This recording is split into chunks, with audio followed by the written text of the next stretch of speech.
दिनैनि बे गणतन्त्र रायजो हादोराव सोरबा एमएलए आ रायजोजों सायख'जानानै दैथायहरजानाय थान्दै एमएलए आ 5 बोसोर रायजोनि जेबो खामानि मावाखैब्ला मावनानै होआखैब्ला बेखौ रायजो राजाया गले गले दिखांहरबाय थानानै मा लाब जागोन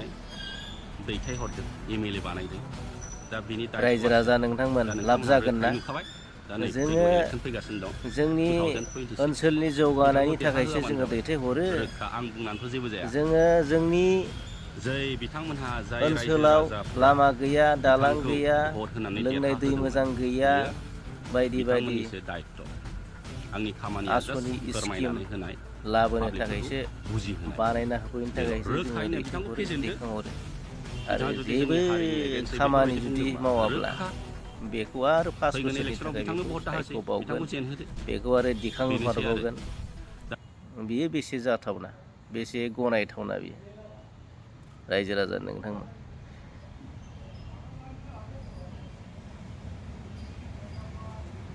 थ' बेफोरबायदि मानसिखौ दैखांनानै हरस्लायस्लाय बेनि जायगायाव गुबुनखौ दैखांना हरनाया साबसिन जायामोनबा रायजो राजा नोंथांमोन जाय खामानि मावगोन बेखौसो दैथायहरनांगौ दा नोंथांमोना नुनो मोनबाय गोबां अजद आरो बे अजद गोनांखौ एबारबो बिथाङा बिपिएफ पार्टिनिफ्राय टिकेट मोननो थांगासिनो दं होनना बुंदों थ' बिनि सायावनो गोबां अजद होदों अजद दैखांदों गोबां माने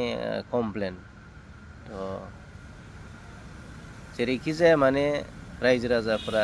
बेफोरबायदि मानसिखौ साजा होनांगौ आरो माने एरायना थानांगौ आरो बेबायदिखौ माने बोख्लायनांगौ आरो माने टिकेट मोनब्लाबो माने भट होनाया गाहाम नङा आरो बेबायदि एमएलएनो माने थ' बिनि सायावनो गोबां मानसिफोरा गोबां बाथ्रा बुंदों नोंथांमोना खोनासंदों जोंहा बर'नि